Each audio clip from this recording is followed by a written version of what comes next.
Cariacica, 7 vitórias. Tava 1-0 para o Cruzeiro e pegaram aquele frasquinho de perfume e fizeram assim, né? Vamos ver os lances e você vai analisando aí, Quesada. Você e o Mário Sérgio. Vamos rolar a bola aí, então. Lances de Flamengo 2, Cruzeiro 1. Começa com você, Mário. E começa com o Quesada, depois o Quesada toca a bola pro Mário. Vamos lá. O Hever arriscando aí do meio campo, né? Bola sobrando pro Guerreiro. Esse foi um lance maravilhoso do Guerreiro. Rapaz, se sai é o que o Mário falou. A gente não pode esquecer o talento do Guerreiro. Ninguém esquece de jogar bola. Às vezes o jogador atravessa um momento ruim, como um técnico, Paulo Autori, que o Mário também citou, que é um cara que conhece muito de futebol, mas às vezes não se encaixa num grupo, naquele determinado trabalho. Não tem tempo para trabalhar. Não tem tempo para trabalhar. São vários fatores, né, que explicam isso. E aí, Mário, quem é que para esse Flamengo em Cariacica, rapaz? Parece que o Flamengo encontrou uma casa aí para jogar e tá muito forte, enquanto não reabre o Maracanã. O Flamengo na expectativa de jogar as últimas partidas desse Brasileirão no Maracanã, Mário.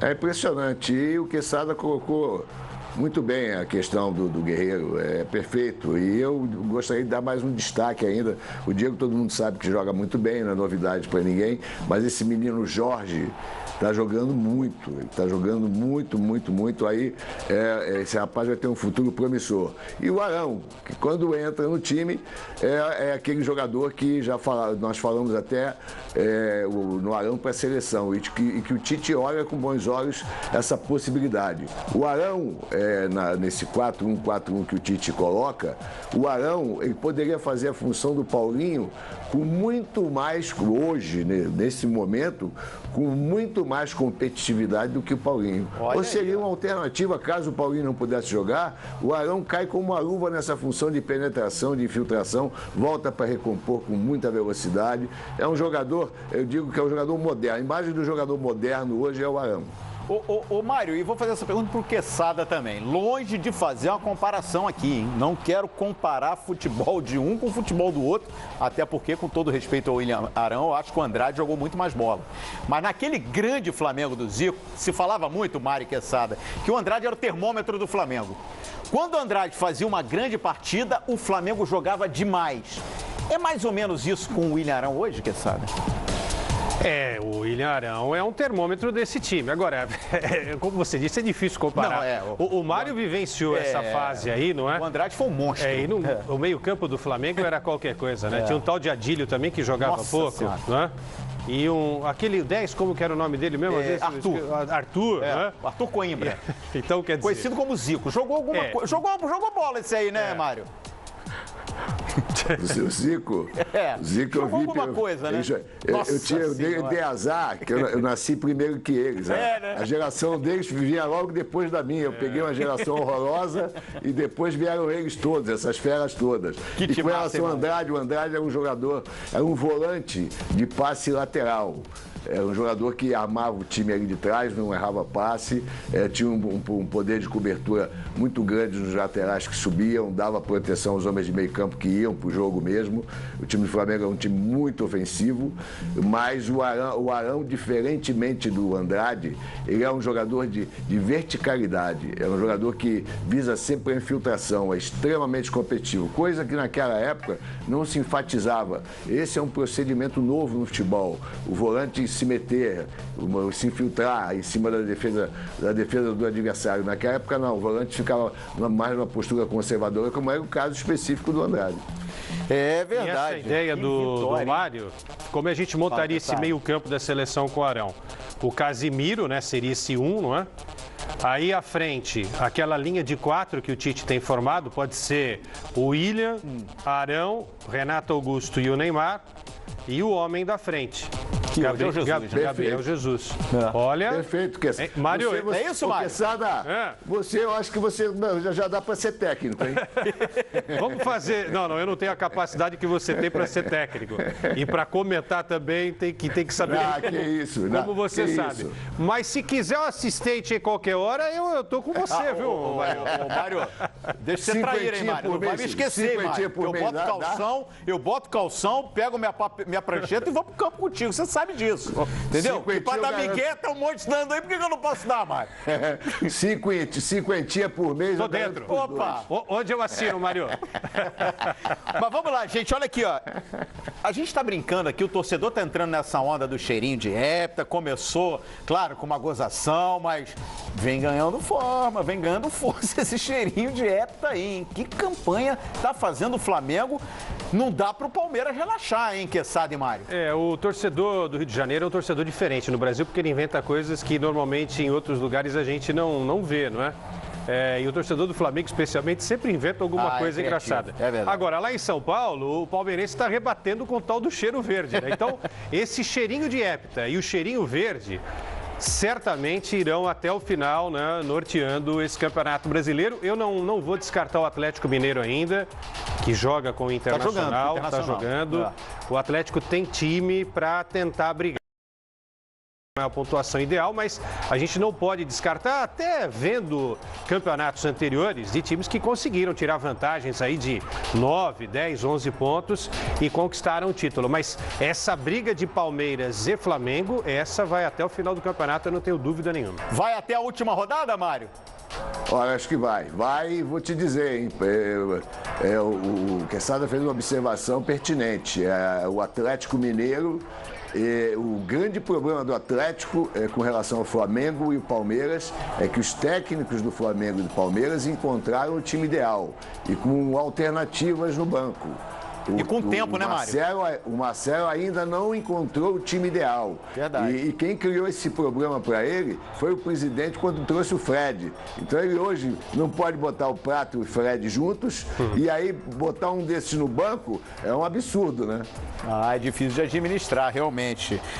O que o Mário falou é verdade. Cria uma confusão porque o Prato era titular absoluto. Claro. Você contrata o Fred para ser reserva? Não. Não vai ter como. E aí como é que fica o Prato também nessa situação? É extremamente complicado, né? Sem dúvida alguma. E, enfim, com algumas propostas para deixar o Atlético, ficou. Tem uma identificação muito grande com o Atlético. Tinha a proposta da China. E agora, não só, né, o carinho, mas tem também a gratidão. Sim. Com a camisa do Atlético, pela primeira vez o Lucas Prato chegou à seleção argentina. Foi jogando esse futebol. E outro detalhe, Luciano. Fala, Mário.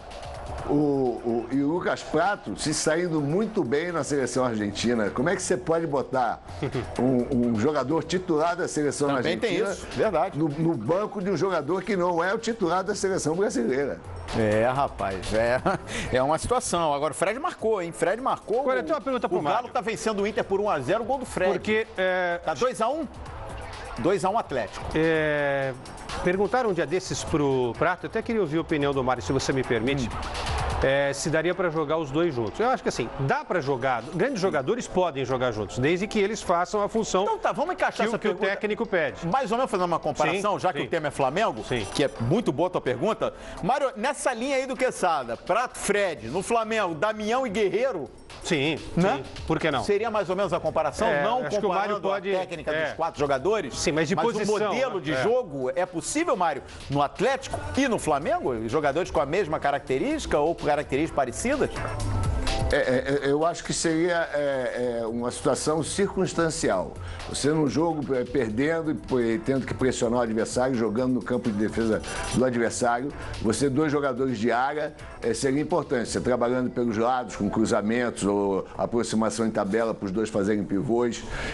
Aí eu concordaria. Mas no caso do Atlético especificamente, quando você bota Prato e o Fred, o Marcelo, todos nós sabemos, joga num 4-2-3-1. Essa linha de 3 que fica por trás, e no caso do Prato com o Fred, o Prato não vem centralizado ajudar na marcação aqui atrás. Então passa o Atlético, quando se defende, a ter 2 linhas de 4 e o Prato e o Fred à frente. Só que obriga o Robinho a vir correr atrás de lateral.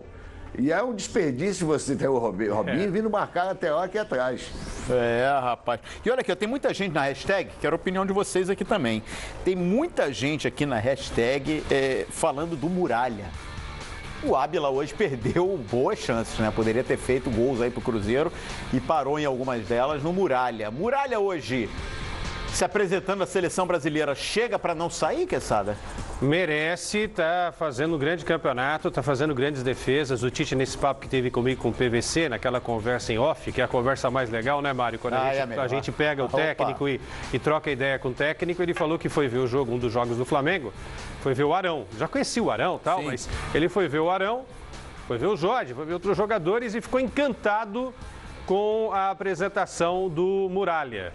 E o Muralha tem tudo para seguir na seleção brasileira. Até porque o Tite também deixou claro que ele vai valorizar muito essa coisa do momento do jogador. Então, por que não chamar o Muralha? Ele está num momento melhor que o Marcelo Groi, por exemplo. Foi até isso que o Tite nos falou em off. Rapaz. E aí, Mário, o que você pensa sobre o Muralha chegando à seleção brasileira? E a gente, dando uma olhada nas últimas convocações, né, Mário? A seleção brasileira não tem ainda um goleiro, embora o Alisson venha sendo titular. Enfim, tivemos o Everton agora campeão olímpico. Mas a gente não tem ainda aquele jogador. Esse é o titular da camisa 1, pelo menos afirmado, né, Mário? Eu acho que dos três, o mais fraco é o do Atlético Paranaense, o Everton. O Muralha me surpreendeu quando ele foi contratado. Eu até fiz críticas, porque eu achava o seguinte: você pegar um goleiro do Figueirense, com todo o respeito que eu tenho ao Figueirense, trabalhei lá e fui vice-campeão da Copa do Brasil, com muito orgulho, mas eu achava que pelo fato dele jogar no Figueirense, o salto por uma responsabilidade muito maior que era jogar no Flamengo, não seria o jogador indicado para aquela posição, que já tinha o Paulo Vitor, que eu criticava com veemência. Mas ele me surpreendeu a todos e vem tendo um trabalho que é reconhecido pelo Tite, que é o técnico da seleção.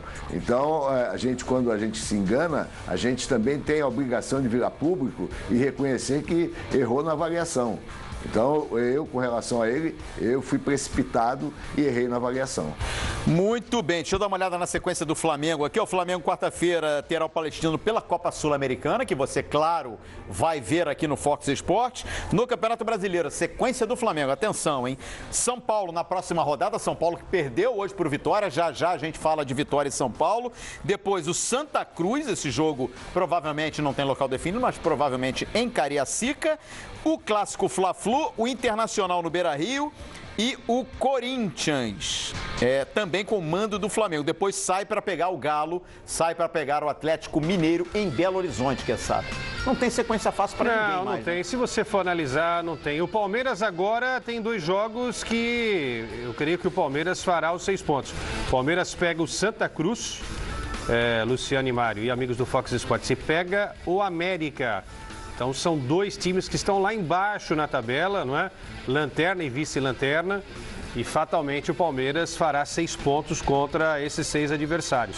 Esses 2 adversários. 6 pontos em 2 jogos.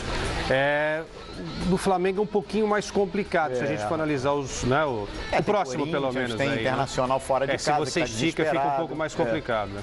Tem o Atlético, mas o adversário para um e o adversário para outro também. A gente também, quando analisa, são os mesmos adversários. A diferença é que você pega numa determinada sequência, você pega uns times, o outro pega outros e assim vai. E o Atlético Mineiro é bom a gente lembrar. O Atlético na 33ª e na 35ª rodadas recebe Flamengo e Palmeiras em casa. Olha só, hein? Então, quer dizer, em casa, no Independência, provavelmente, né? Deve ser no Independência, até para fazer aquele caldeirão. Não dá para descartar o Galo da briga por título. Por isso que a gente está falando, o Mário também está falando da qualidade, mas que ainda falta alguma coisa para o Marcelo achar e, de repente, ele pode achar nos 2, 3 próximos. Tem qualidade. Tem qualidade para trabalhar. Mário, e com esse resultado aí, o Cruzeiro voltou para a zona do rebaixamento. Você vem elogiando o Cruzeiro, aliás, com uma maioria aqui no Fox Sports, né? Principalmente no segundo turno, o Cruzeiro vem fazendo uma campanha bem melhor do que a campanha do início do campeonato. E olha a sequência do Cruzeiro aqui, Mário. Corinthians, né? Copa do Brasil. Depois no Brasileirão, a sequência do Cruzeiro mostra Grêmio na próxima rodada no Mineirão. São 2 jogos em casa. Grêmio e Ponte Preta. Depois sai para enfrentar o Palmeiras no Allianz Parque. E depois recebe... Esse jogo vai ser em Araraquara. Esse jogo aqui do Palmeiras vai ser em Araraquara. E Cruzeiro e Corinthians no Mineirão. Ou seja, Mário, Corinthians pela Copa do Brasil, no Brasileirão 3 jogos, Grêmio em casa, Ponte Preta em casa, Palmeiras fora e depois o Corinthians novamente pela Copa do Brasil. O que você está imaginando, o que você está projetando desse futuro aí do Cruzeiro que hoje está no Z4? Olha, Luciano, é o seguinte, eu olho aqui na tabela e vejo o seguinte, dos times que estão aqui mais abaixo, o Vitória, por exemplo, o Vitória, o Figueirense, esses times que estão na parte de baixo, Internacional, o próprio Cruzeiro, enfim, o Sport, os times que estão mais abaixo, o que faz a diferença na avaliação é você não ver a posição do time na tabela, e sim ver, analisar e dar ênfase muito mais à produção dos times. De todos esses times, o time que joga o melhor futebol é, sem dúvida alguma, o Cruzeiro. O que tem os melhores jogadores no elenco é o Cruzeiro. Então pode ser que o Cruzeiro até caia. Mas o Cruzeiro não está jogando para isso. O Cruzeiro está jogando de igual para igual e hoje jogou dentro da casa do Flamengo de igual para igual, estando na frente do marcador, podendo até, com um pouco de sorte, ter saído com a vitória. Isso não acontece com os outros times. Você vê o São Paulo jogando muito mal, pessimamente, uma partida horrorosa jogou hoje com Vitória. Então, aí abre-se a perspectiva, o próprio Internacional jogando muito mal. Então, você pensa que, pelo fato da produção do Cruzeiro estar lá em cima, ele vai sair dessa situação não com facilidade, mas vai sair. Eu estou imaginando isso também, concordo com você, Marcelo. Acho que desses times aqui na tabela, na ponta de baixo, acho que realmente o Cruzeiro é o que está jogando mais bola. Mais ou menos por aí, né, Quesada? Tem um bom elenco, viu? Claro. Tem um bom elenco. Eu cheguei a fazer... Você também não imagina o Cruzeiro rebaixado? Imagina uma recuperação? Não tem time para cair. Como eu também considero que o Internacional não tem time para cair. Ter time para ser campeão é outra história.